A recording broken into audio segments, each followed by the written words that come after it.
Hello everyone, welcome to Akhar. So today we are going to start our new lectures that is for the subject of polity. Okay, so what we are going to do, we are going to see all the articles that is from article 1 to article 448. Okay, so let's start.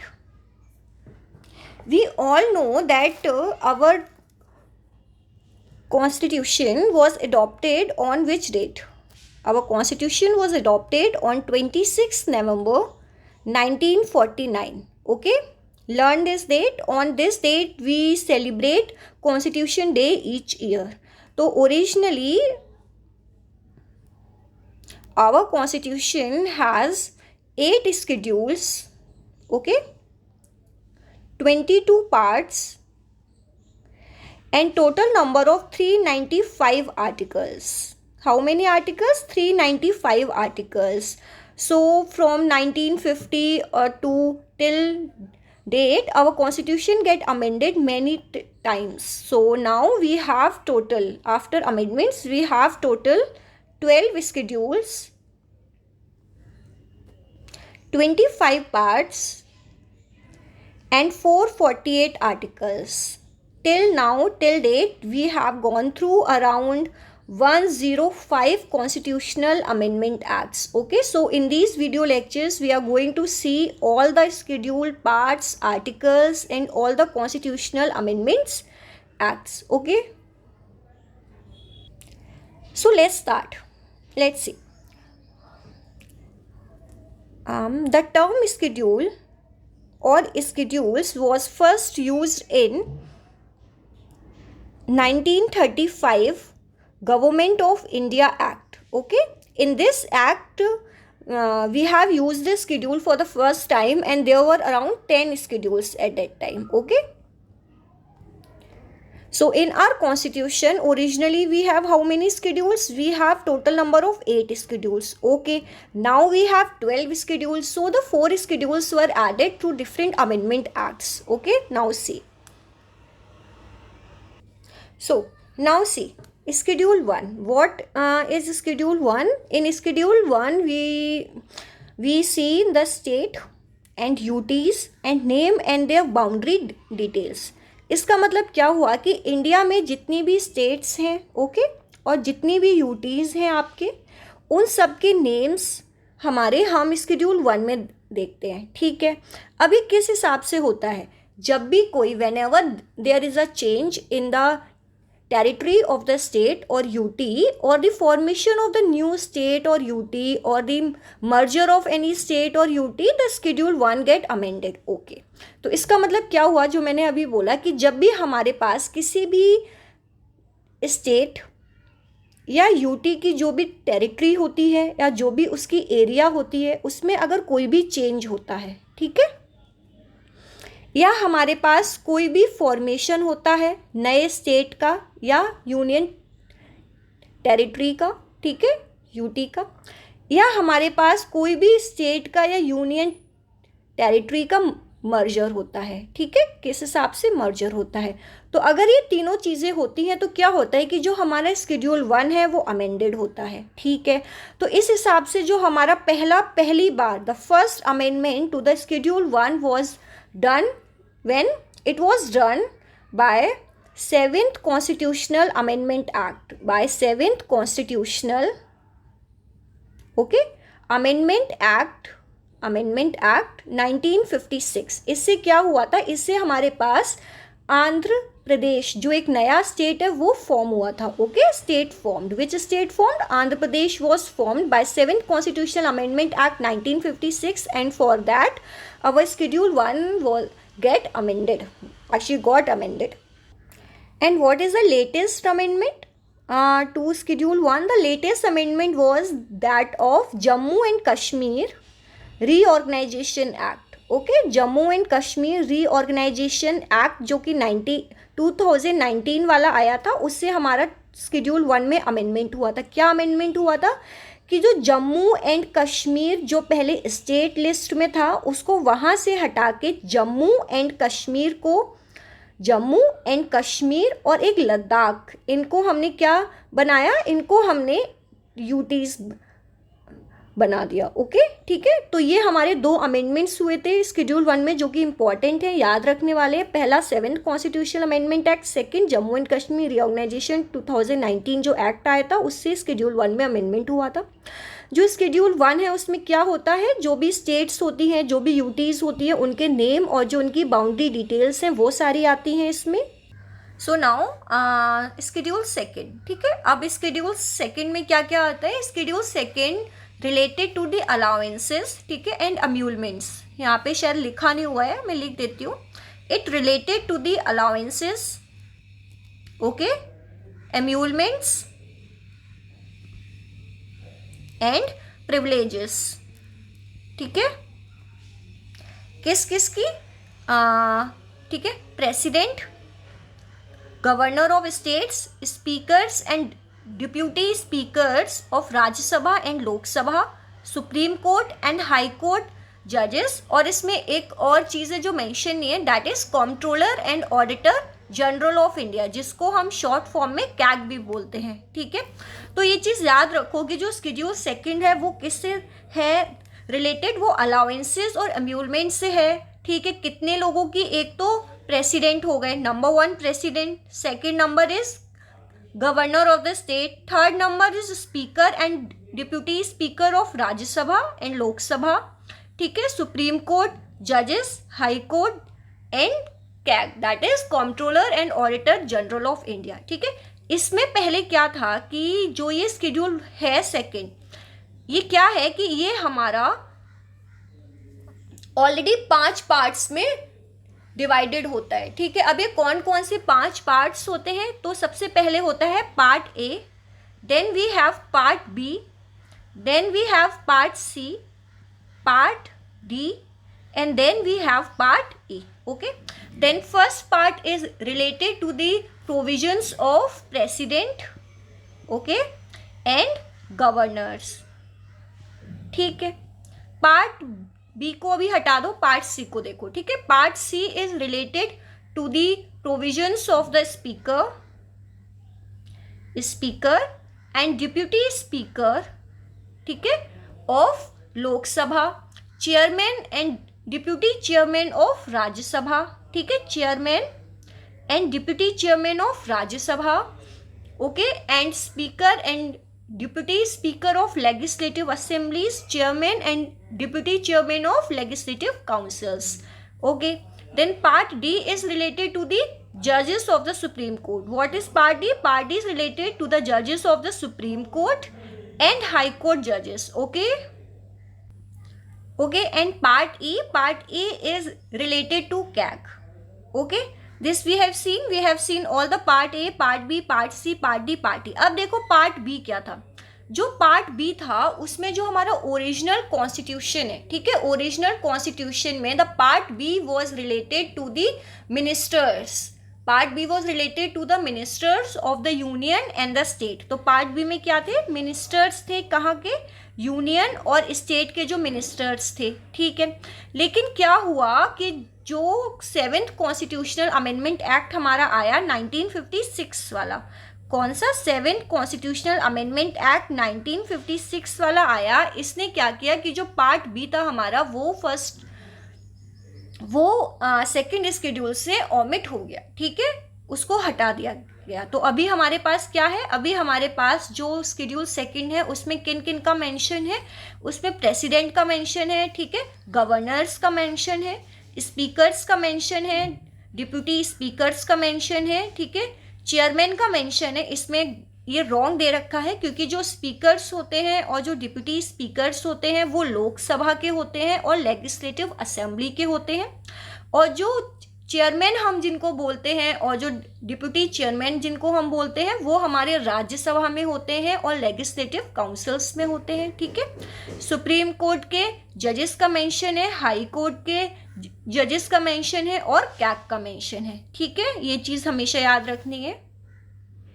अब हम आते हैं schedule second पे. तो देखो schedule second किससे related है? Schedule second is related to the oaths of all the authorities except president and vice president. ठीक है, इन्होंने क्या कहा है कि इस जो पॉइंट में इन्होंने लिखा है, ये इन्होंने लिखा है कि शेड्यूल थर्ड में सारे जितनी भी ओथ्स होते हैं वो सब चीजें आती है। ओथ का मतलब क्या होता है? शपथ लेना। ठीक है, शपथ जिसको बोलते हैं उसको इंग्लिश में ओथ बोलते हैं। ठीक है, तो all the authorities except the president and vice president. तो यहाँ पे देखो, जब ऑल द अथॉरिटीज एक्सेप्ट लिखा है प्रेसिडेंट और वाइस प्रेसिडेंट, तो कौन कौन सी अथॉरिटीज आएंगी? यहाँ पे ऐसे करके लिख लो, सिक्स्थ शेड्यूल में कौन कौन आता है? इसमें हमारे पास आते हैं जितनी भी तुम्हारे यूनियन, ठीक है, मिनिस्टर्स होते हैं। Okay, candidates for the election of parliament, ये भी लिख लो, candidates for the election of parliament. Okay, for the election of parliament,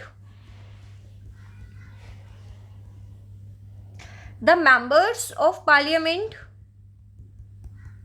members of parliament,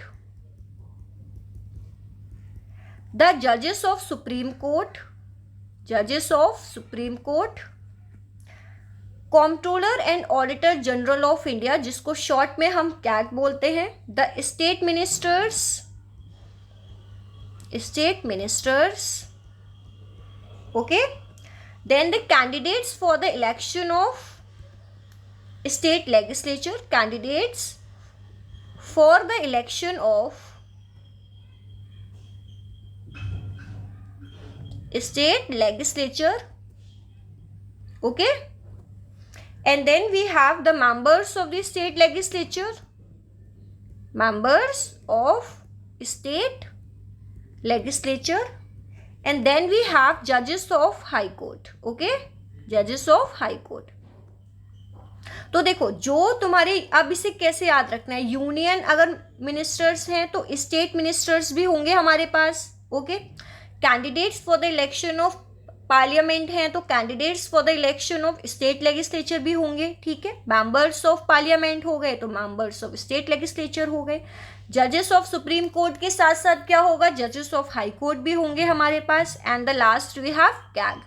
this is our third schedule. Okay, now see, now we come to schedule 4. so what is our schedule 4? see it, in schedule 4 we are going to see the allocation of seats to Rajya Sabha. इसमें क्या लिखा है? इसमें लिखा है कि राज्य सभा MP count of the state and UTs, that is same for what I'm saying, that is the allocating of seats in the Rajya Sabha to the states and union territories.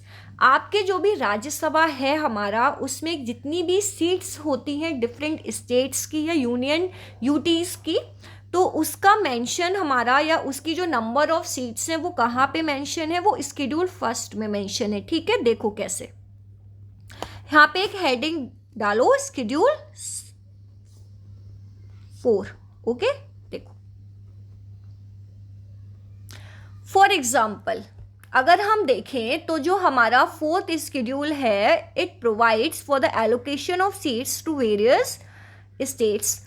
तो इसमें क्या कहा गया है कि जो सीट्स का allocation है, या जो हमारे एमपीज होते हैं राज्यसभा के, जो भी रिप्रेजेंटेटिव्स होते हैं स्टेट्स के, तो they are elected.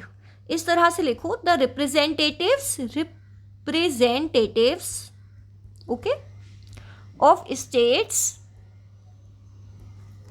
are elected by the elected members of the legislative assemblies. ठीक है, LA क्या है? legislative assemblies by means of the system of proportional representative. Okay, representatives या representation by the system of proportional representation by means of single transferable vote, by means of single transferable vote, तो क्या हो गया कि जो states के representatives होते हैं वो किसके द्वारा इलेक्ट किए जाते हैं? वो हमेशा जो भी इलेक्टेड मेंबर्स होते हैं आपके लेजिस्लेटिव असेंबलीज के उनके द्वारा इलेक्ट किए जाते हैं। और जो वो सिस्टम होता है उसको क्या बोलते हैं, system of proportional representation bye means of single transferable vote. Okay, तो ये तो स्टेट्स के हो गए। लेकिन जो यूटीज़ हैं, अब यूटीज़ के जो मेंबर्स होते हैं, जो उसके रिप्रेजेंटेटिव्स होते हैं, they are chosen in such a manner as parliament में डिफाइन एज पार्लियामेंट। तो जो यूटीज़ के जो रिप्रेजेंटेटिव्स हैं उनको इलेक्ट होने का जो भी पावर है वो किसके पास दे दिया है, वो पार्लियामेंट के पास दे दिया है, में स्पेसिफाई।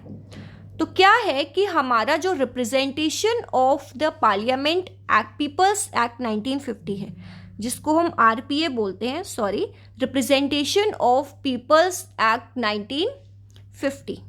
1950, इसका जो पार्ट 4 ए है उसके अकॉर्डिंग ही जो राज्यसभा में जो भी यूटीज़ की सीट्स हैं उनको फिल किया जाएगा। ठीक है, इस तरह से को राज्यसभा में जो यूटीज़ की सीट्स हैं उनको फिल किया जाएगा, किसके according, according to the RPA act 1950। और जो मेन पावर है वो किसके पास है, वो पार्लियामेंट के पास है। जो भी यूटीज़ के जो रिप्रेजेंटेटिव्स होते हैं उनको किस तरह से वो आएंगे राज्यसभा में, उसकी स्पेसिफाई जो करने की पावर है वो किसके पास है, वो हमारी पार्लियामेंट के पास है। ओके, तो ये चीज़ हमने देखी कि फॉर एग्जांपल अगर हम यूपी की बात देखें, यानी तो उत्तर प्रदेश में जो मैक्सिमम नंबर ऑफ मेंबर्स हैं राज्यसभा के, ठीक है, तो कितने मेंबर्स हैं, टोटल नंबर 31 मेंबर्स हैं यूपी के राज्यसभा में। इसके अलावा जो भी हमारी नॉर्थ ईस्टर्न स्टेट्स हैं, अगर हम हमारी नॉर्थ ईस्टर्न स्टेट्स देखें कौन कौन सी,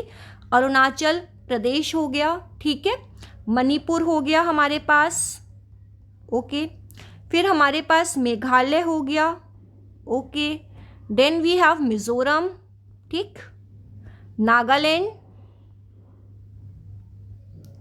Tripura, and we have Sikkim and plus Goa.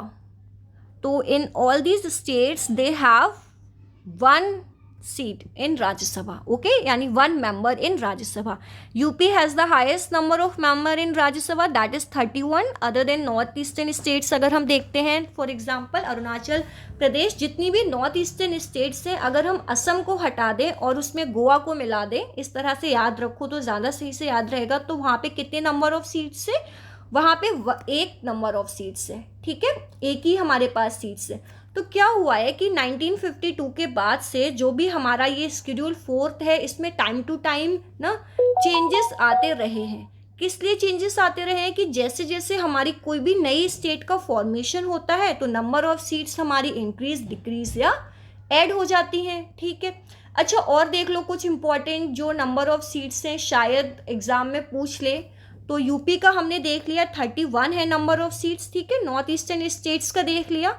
अगर हम बिहार की देखें तो बिहार की टोटल नंबर ऑफ सीट्स कितनी है, 16 है टोटल नंबर ऑफ सीट्स, ठीक है। गुजरात की नंबर ऑफ सीट्स देख लो कि गुजरात की कितनी राज्यसभा में सीट्स हैं। Gujarat has total number of seats 11 Gujarat की सीट्स हैं, ठीक है। हिमाचल प्रदेश की कितनी नंबर ऑफ सीट्स हैं, 3, यानी 3 नंबर ऑफ सीट्स हैं। इसके अलावा आप देख लो महाराष्ट्र का इंपॉर्टेंट है, महाराष्ट्र में we have number of seats equals to 19। Then in MP we have total number of seats that is 11। तो MP और Gujarat have equal number of seats that is 11। जो इम्पॉर्टेंट स्टेट्स से मैं बस उन्हीं के आपको बता देती हूँ, बाकी आप लोग अपने आप देख लेना जाके, ठीक है। अच्छा, एक राजस्थान का और देख लेते हैं कि राजस्थान का भी बहुत इम्पॉर्टेंट है। तो राजस्थान में कितना है, ओके, तो Rajasthan has 10 number of seats, okay. तो ये हो गया, ये इंपॉर्टेंट है, इनको बहुत अच्छे से याद रखना। अच्छा, अब अदर देन दिस हमारी जो राज्यसभा है उसमें अभी टोटल नंबर ऑफ सीट्स कितनी है, किसी को पता है? अभी जो राज्यसभा है वहां पे टोटल नंबर ऑफ सीट्स हमारी कितनी है, ठीक है। तो वी हैव 245 सीट्स, यानी 245 मेंबर्स और वी हैव 245 सीट्स होते हैं। 245 सीट्स में वी हैव 12 जो होते हैं वो नॉमिनेटेड मेंबर्स होते हैं राज्यसभा के, ठीक है। तो जो जब ये राज्यसभा वाला टॉपिक आएगा या आर्टिकल आएगा तब हम ये देखेंगे कि इलेक्टेड मेंबर्स क्या होते हैं और नॉमिनेटेड मेंबर्स क्या होते हैं। अभी हम बस अपना स्केड्यूल फर्स्ट देखते हैं, ठीक है। अब देखो क्या हुआ था कि जब हमारा कॉन्स्टिट्यूशन अडॉप्ट हुआ था, जब हमारा कॉन्स्टिट्यूशन अडॉप्ट हुआ था, कब हमारा कॉन्स्टिट्यूशन अडॉप्ट हुआ है, हमारा कॉन्स्टिट्यूशन अडॉप्ट हुआ था 1949 में। तब हमारे राज्यसभा में टोटल नंबर ऑफ मेंबर्स कितने थे, 217। उन्होंने बोला था कि टोटल नंबर ऑफ मेंबर्स होंगे, इसमें से 12 तो नॉमिनेटेड मेंबर्स रहेंगे और 205 तुम्हारे पास इलेक्टेड मेंबर्स रहेंगे, ठीक है। लेकिन 26 जनवरी 1950 में, ठीक है, 26 जनवरी 1950 में टोटल नंबर ऑफ मेंबर्स कितने थे, 216। उसमें से 12 तो नॉमिनेटेड मेंबर्स थे और 204 तुम्हारे पास इलेक्टेड मेंबर्स थे। अभी 204 से जो मेंबर्स, अब जो सीट्स या मेंबर्स इंक्रीज हुए हैं, अब कितने हैं, 245 हैं। तो ये टाइम टू टाइम इंक्रीज होते रहे हैं, ठीक है। जैसे कि हमारा 4th शेड्यूल है वो कब पहली बार अमेंड हुआ था, वो स्टेट रीऑर्गेनाइजेशन एक्ट आया था 1956, तब भी ये अमेंड हुआ होगा, ठीक है। तो क्या हुआ कि देखो 1954 में क्या हुआ, हम सिर्फ इलेक्टेड मेंबर्स के बारे में देख रहे हैं। इलेक्टेड मेंबर्स 204 से होके कितने हो गए, 207 हो गए, ठीक है। देन इन अगेन 1956 में अगर हम इलेक्टेड मेंबर्स देखें, 207 से होके इलेक्टेड मेंबर्स कितने हो गए, 220 हो गए इलेक्टेड मेंबर्स, ठीक है। तो in this way the 4th schedule was amended every time when a new state is formed or any amendment is made to the existing acts। तो जब भी किसी स्टेट्स में या फिर कोई भी एक्ट है उसमें कोई भी अमेंडमेंट फॉर्म होगा या कोई नया स्टेट फॉर्म होता है तो उसकी भी सीट्स हमारे पास राज्यसभा में आएंगी, तो इसीलिए हमारा 4th शेड्यूल में भी अमेंडमेंट होता है, ठीक है। तो अभी हमारा याद हो गया, अभी टोटल नंबर ऑफ सीट्स कितने हैं, 245 नंबर ऑफ सीट्स हैं, उसमें 12 are nominated members and they are nominated by president and other 233 are the representatives of the states। Now we are on our schedule 5। तो what is schedule 5? Schedule 5 of the Indian Constitution, it deals with the scheduled areas and scheduled tribes, their administration and their control law details, and it control the law details। इसका क्या मतलब हुआ कि जो भी तुम्हारे scheduled areas हैं और जो स्केड्यूल्ड ट्राइब्स हैं, जो उनका एडमिनिस्ट्रेशन है या उनका कंट्रोल है, वो किसके अंडर में है, कौन से स्केड्यूल के अंडर में है, वो स्केड्यूल 5th के अंडर में है, ठीक है। अब देखो, अब ये भी हम देख लेते हैं, ठीक है, एक बार। अब यहाँ पे हेडिंग डालो स्केड्यूल 5th, देखो। अब इससे रिलेटेड जो भी आर्टिकल्स हैं वो हम तब देखेंगे जब हम आर्टिकल्स वाला पार्ट लेके आएंगे, ठीक है। लेकिन अभी बस इतना सा जान लो कि जो आर्टिकल 244(1) है ये इससे डायरेक्टली रिलेटेड है स्केड्यूल 1 से, ठीक है। हमने पता कर लिया कि एसटी और एससी की जो भी एडमिनिस्ट्रेशन है एरियाज़ की और कंट्रोल है उनके लिए होता है स्केड्यूल 1। अब जो करेंटली हमारे पास, लिखो करेंटली कितनी स्टेट्स में है, करेंटली 10 स्टेट्स, कितना, 10 states have schedule 5th areas. और वो कौन कौन सी 10 स्टेट्स हैं, number 1 is Andhra Pradesh, okay, number 2 is Chhattisgarh, number 3 is Gujarat, okay, number 4 is Himachal Pradesh, number 5 is Jharkhand, ठीक है। Then we have Madhya Pradesh, then we have Maharashtra, Orissa, ठीक, then Rajasthan and then we have, ठीक है, तेलंगाना। तो ये किस तरह से याद होगा, देखो हिमाचल सबसे ऊपर हो गया, उससे अगर हम नीचे आएंगे then we have Gujarat and we have MP, then we have Rajasthan, Orissa, ठीक है। उससे नीचे आएंगे वी हैव महाराष्ट्र, महाराष्ट्र के नीचे हम आएंगे we have Andhra and Telangana, और in side we have Orissa और झारखंड एंड छत्तीसगढ़, ओके। तो currently there are 10 states in which have schedule 5 areas, okay. अब देखो इसके बाद इसकी क्या हिस्ट्री है, तो क्या है कि जो पूरा स्केड्यूल है, तुम्हारा स्केड्यूल 5 है, it is entirely divided into कितने पार्ट्स में, 4 पार्ट्स में डिवाइडेड है. तो it is divided into how many parts? It is divided into 4 parts. Okay, now see what are those 4 parts.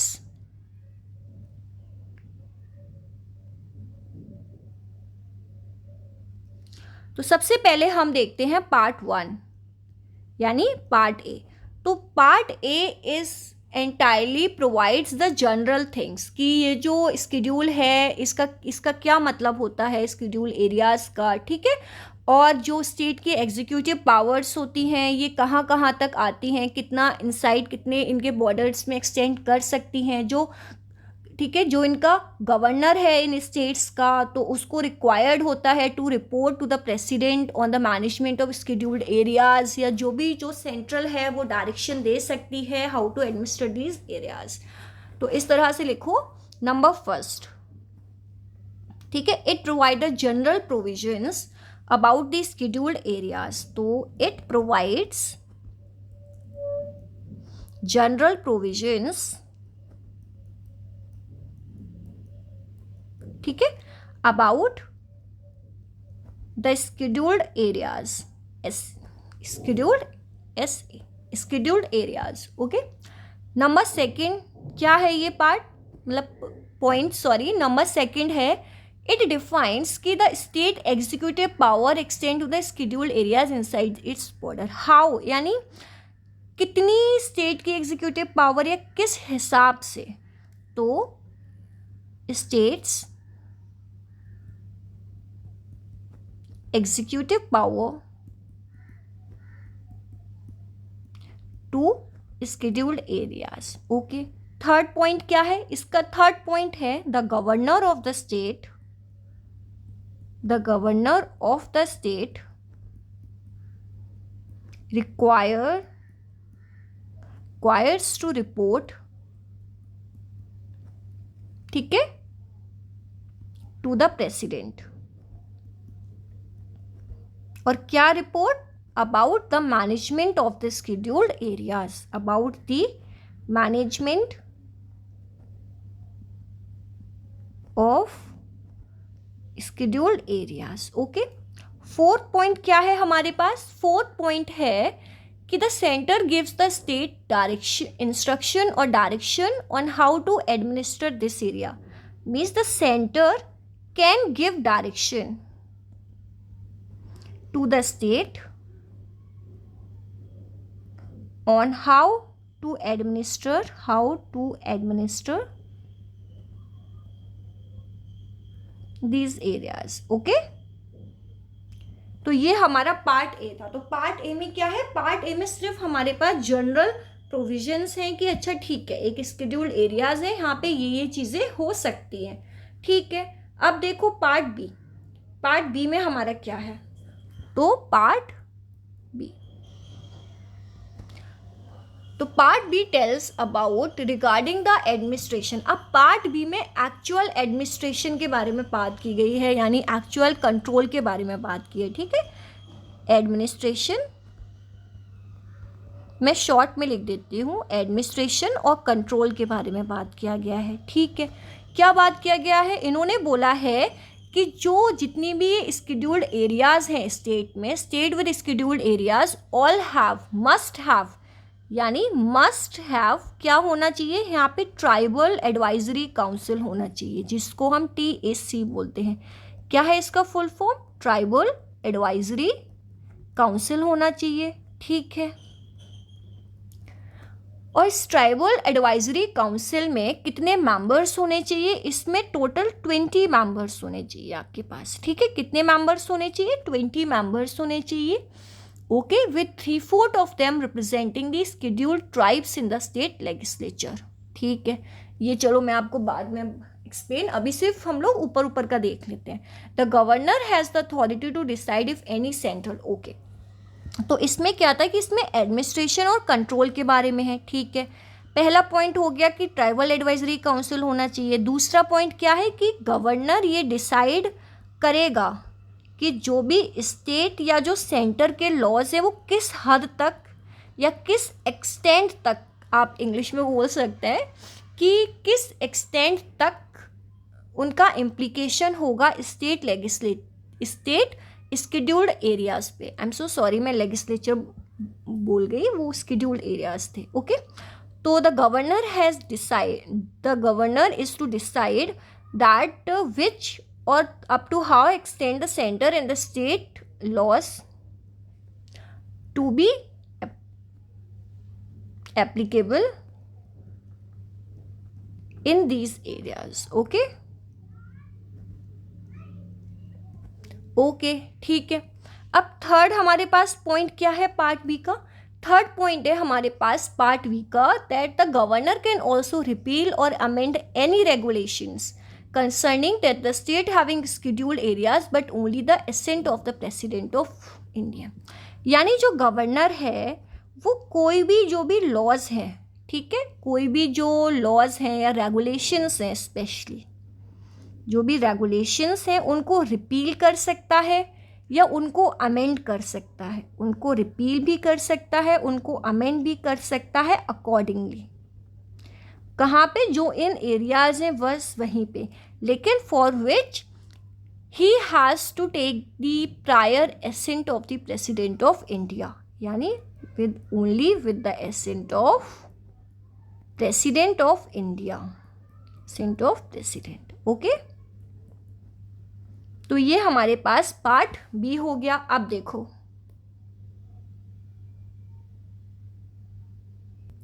ठीक है, अब हमारा पार्ट ए हो गया, पार्ट बी हो गया, अब हम आते हैं पार्ट सी पे। Okay, the part C contains the provisions regarding the declaration of scheduled areas. ठीक है, इस तरह से लिखो, it contains the provisions regarding the declaration of scheduled areas. Okay, ठीक है। अब क्या है, किसको वो इतनी पावर है कि वो स्केड्यूल एरिया को डिक्लेयर कर सकता है? तो वो पावर किसके पास है? वो पावर प्रेसिडेंट के पास है। The president is empowered to declare any area, an area as scheduled area. Okay, first thing. Second thing, president के पास और क्या पावर है? द प्रेसिडेंट कैन चेंज, ध्यान से सुनना, the president can change, the president can increase और alter the boundaries of the scheduled areas. ठीक है, ही कैन चेंज, इंक्रीज और alter the boundaries of scheduled areas. ठीक है, विद द अप्रूवल, किसके अप्रूवल से? With the approval of state, ठीक है, गवर्नर। ओके, यहाँ तक आ गया सब लोगों को समझ में? ठीक है। अब देखो, अब हमारे पास आता है पार्ट डी। यही तो एक और पार्ट बचा है स्केड्यूल फिफ्थ में। अब पार्ट डी में क्या है? Part D provides the details regarding the amendment of the schedule. It provides details regarding the amendment of the constitution। Okay, अब देखो इसका क्या मतलब हुआ? regarding the amendments of the, sorry, not constitution, it is schedule। और किस schedule? schedule fifth। Okay, any of the provisions of this schedule may be amended, altered or repealed by the parliament from time to time। तो जो ये amendment की power है, ये part D of the schedule fifth ने, ये किसको दी गई है? ये पार्लियामेंट को दी गई है। ठीक है, कि पार्लियामेंट चाहे वो इस स्केड्यूल के किसी भी पार्ट को या किसी भी प्रोविजन को अमेंड कर सकता है, ऑल्टर कर सकता है या रिपील कर सकता है फ्रॉम टाइम टू टाइम। तो यहाँ पे हमारा स्केड्यूल फिफ्थ भी खत्म होता है। ठीक है, ठीक है, तो आज के लिए बस इतना ही। आज हमने कहाँ से देख लिया? आज हमने देखा स्केड्यूल 1 से लेके स्केड्यूल 5 तक देख लिया। ठीक है, अब इसके बाद हमारा 6 से लेके 12 तक रह गए हैं, जो कि हम हमारे दूसरे वीडियो लेक्चर में देखेंगे। तो अगर आप लोगों को इसमें कुछ भी समझ में नहीं आता है, आप लोगों को कुछ भी मुझसे पूछना है, तो आप मुझसे कमेंट सेक्शन में पूछ सकते हैं। ठीक है, तो आज के लिए बस इतना ही।